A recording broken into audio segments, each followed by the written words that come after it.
This is the story of how millions of American families spent decades protecting, polishing, and preserving sets of dishes they almost never used, waiting for a special occasion that, for most of them, never actually arrived.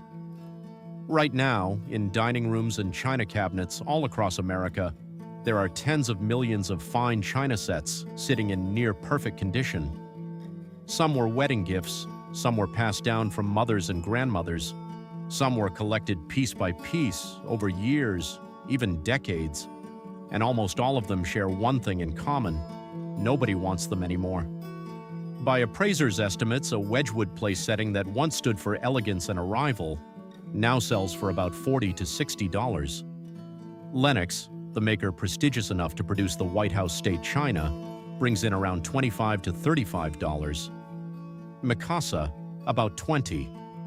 To understand how we got here, how an entire culture poured its hopes into fragile tableware only to watch the next generation shrug and walk away, you have to go back, way back.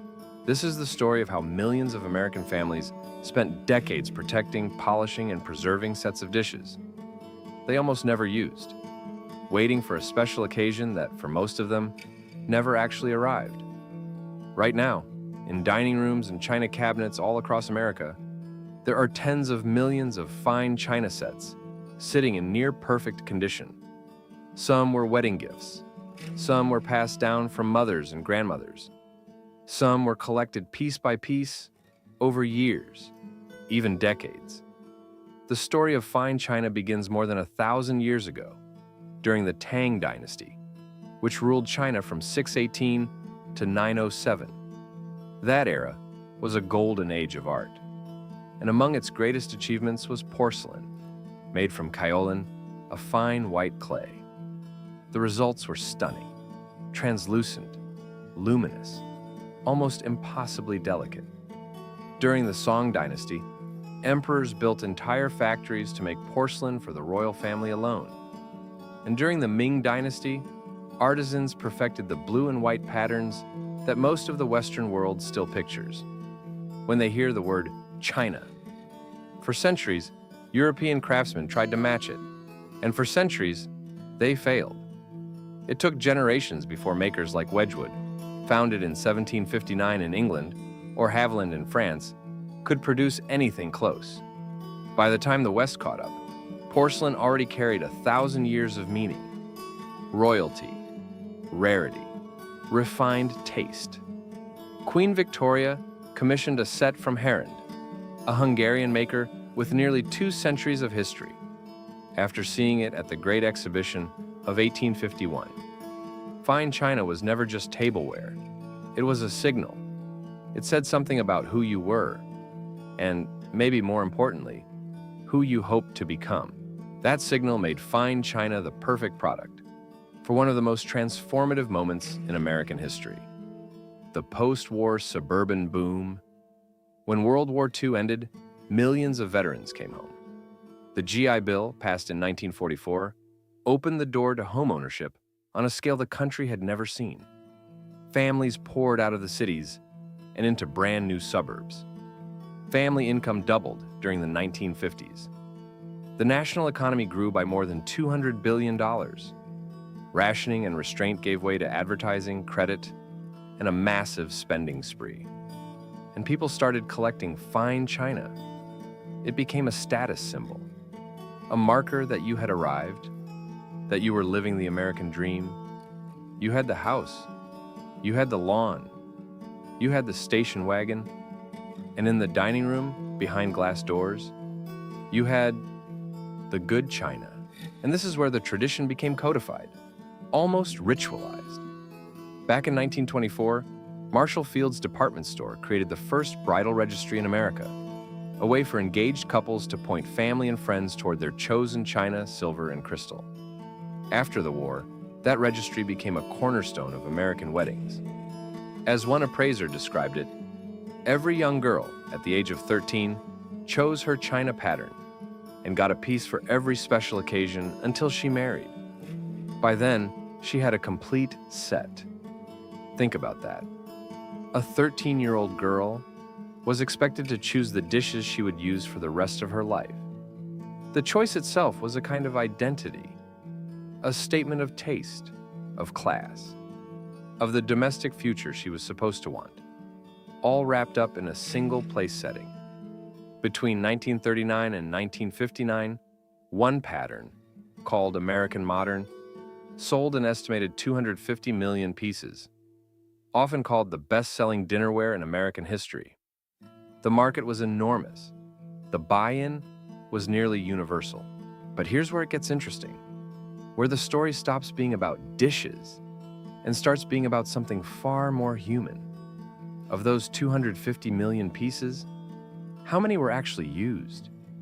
How many of those carefully chosen Lenox and Wedgwood and Noritake settings came out more than a handful of times a year? For most families, the honest answer is almost never. The china came out for Thanksgiving, maybe Christmas, maybe Easter, maybe a dinner with important guests. And then it was washed by hand, dried carefully, and locked right back behind the glass. The rest of the year, the family ate off everyday plates, and the good china waited. Researchers at Wharton have studied this exact phenomenon. Marketing professor Jonah Berger points out something you can test right now. Look around your home. You'll almost certainly find things you bought, but never used. Things you were saving for the right moment.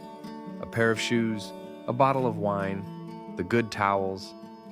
And if you haven't used them by now, Berger says, there's a very good chance you never will. The reason has a name. Psychologists call it specialness spirals. One researcher described it perfectly. She bought a blouse at Target. That same day, she thought about wearing it and decided not to. That weekend, she considered it again. But the moment didn't feel good enough. A week later, she thought about it for a date. But even that didn't feel special enough. To this day, she has never worn it. What began as an ordinary blouse had, through endless deferral, become something too precious to touch. Now scale that up to fine china. Across an entire country. Every time a family decided a Tuesday dinner wasn't special enough. Every time a get-together with neighbors didn't quite earn the good plates. The china grew a little more sacred, a little more untouchable. The spiral tightened, and the bar for a worthy occasion kept climbing, until nothing could ever clear it. There's one more layer. As psychologist Zuhal Al-Najjar puts it, when something feels special or limited, we attach emotional meaning to it. Using it can feel like losing it. And loss, even small loss, is uncomfortable. That's loss aversion, the fear of a chip, a stain, a crack in something perfect, outweighed the simple joy of using it. And so a quiet paradox set in, so common it became invisible. By protecting these things from use, families guaranteed they would never enjoy them at all. As one person said about their own mother, there was never an occasion special enough for the things she was saving. And after she passed away, my dad and I donated a lot of nice stuff she never used. That one sentence holds an entire tragedy, a lifetime of waiting, a day that never came. And then, the boxes go to Goodwill. Now multiply that by millions of families, and you start to grasp the scale of what's happening right now. We're living through what economists call the Great Wealth Transfer. In the coming decades, millennials are set to inherit an estimated $68 trillion from their baby boomer parents, the largest handoff of wealth in human history. But while they're happy to inherit the money, there is one thing they definitely do not want: the stuff. As one commentator put it, two very affluent generations that acquired things at historically high rates are now downsizing and dying. That's creating a surplus of all kinds of secondhand stuff, heirlooms and otherwise. And the numbers are brutal. In 2022, The Knot, one of America's biggest wedding platforms, reported that just 13% of couples registering for gifts asked for china. 13%. For an item once as essential to a wedding, as the dress itself. The reasons are practical, cultural, and generational, all at once. Younger people rent longer. They buy homes later. And when they do buy, the homes are smaller. No formal dining room, no china cabinet, no space. As one professional organizer observes, more and more young people don't see the need to give up their space for things that are purely ceremonial. And even when space isn't the problem, the lifestyle has changed. Nobody under 40 wants to hand-wash delicate plates after Thanksgiving dinner. The shift to casual dining and dishwasher-safe stoneware has gutted the demand for formal china. Younger buyers want dishes that work for Tuesday night takeout and Christmas dinner alike. They want durability, not fragility, function, not ceremony. And underneath it all, there's a deeper shift. Millennials and Gen Z, broadly speaking, value experiences over objects. They'd rather spend on travel, on dining out, on concerts, than on possessions that demand storage, upkeep, and the quiet weight of obligation. So when mom or grandma offers the china, the answer, more and more often, is no thank you. And this puts the older generation in an aching position. People who spent decades caring for these sets, who tie them to family and memory and love, are discovering that their children see the china not as an heirloom, but as a burden. The emotional value and the market value have split completely apart. By appraisers' estimates, a Royal Crown Derby set that once retailed for over $500 now sells for about $75, if you can find a buyer at all. Consignment shops and antique stores are overflowing with it. It's a fixture at garage sales, thrift stores, and flea markets. Supply has so far outrun demand that the economics have simply collapsed. And in the middle of all this sits one of the most remarkable businesses in America, a company that is both a monument to this story and a museum of it. Replacements Limited, based in Greensboro, North Carolina, founded in 1981 by a man named Bob Page, a former state auditor and a weekend flea market enthusiast. When Page was a boy, his family didn't even have a china pattern. 6 of them lived in a 3-bedroom house with no indoor bathroom. I remember we had aluminum glasses, he once said, with lots of dents in them. There were 4 kids, and aluminum glasses don't break. From that beginning, Page built the world's largest seller of china, crystal, and silver. At its peak, replacements held millions of pieces across hundreds of thousands of patterns in 500,000 square feet of warehouse. The whole business rested on a single belief that these patterns mattered, that when you broke a teacup from your grandmother's set, it was worth finding the exact replacement. That love, expressed through dishes, was worth preserving. And here's the tension at the very heart of this story. Because the china was never really about the china. It was about what it represented. Family, gathered around a table. The aspiration of a generation that had survived depression and war and wanted desperately to build something beautiful and lasting. A mother handing her daughter something she could hold. The irony's almost unbearable. By saving it for someday, they turned it into never. But there is a counter-movement worth knowing about. A growing chorus is pushing back against the whole culture of deferral.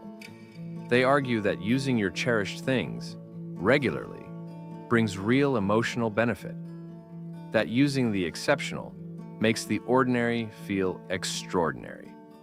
The idea is simple. Eat your Tuesday dinner on the Wedgwood. Drink your morning coffee from the Haviland cup. Let the good china become your everyday china. Let it collect the little chips and stains of a life actually lived. As one writer put it, rather than making our lives richer, keeping these things locked away may just leave us, always waiting for a moment that never comes. And the market itself, it isn't dying, far from it. The global tableware market is worth tens of billions and still growing. People still buy dishes, they just buy different ones. casual stoneware, mixed and matched sets, pieces that reflect personality instead of protocol. Meanwhile, some are giving the surplus a second life. One woman in Bragg Creek turns old silverware and china into jewelry. Others break it into mosaics, garden art, decorative pieces. The material survives, even as its original purpose fades. So, what are we left with? Millions of nearly flawless place settings, each one telling the story of a century of American hope and anxiety, and in the end, a kind of beautiful, heartbreaking self-defeat. Families poured their dreams into dishes, and then loved those dishes so much they couldn't bear to use them. They waited for the perfect occasion, and in waiting, they made the perfect occasion impossible. The good china was never really about the china. It was about a belief that somewhere in the future, there would be a moment worthy of your very best. And here's the real tragedy. It isn't that the moment never came. It's that it came 1,000 times, on 1,000 ordinary Tuesdays, and Sunday mornings, and rainy Wednesday dinners with the kids, and the good china stayed behind the glass, waiting. If there's a lesson in all of this, in the 1,000-year journey from Tang Dynasty kilns to suburban cabinets to the donation bins at Goodwill, maybe it's this. The special occasion is now. It was always now. And the best thing you can do with the good china, with anything you love, is to use it before the day that never comes finally arrives.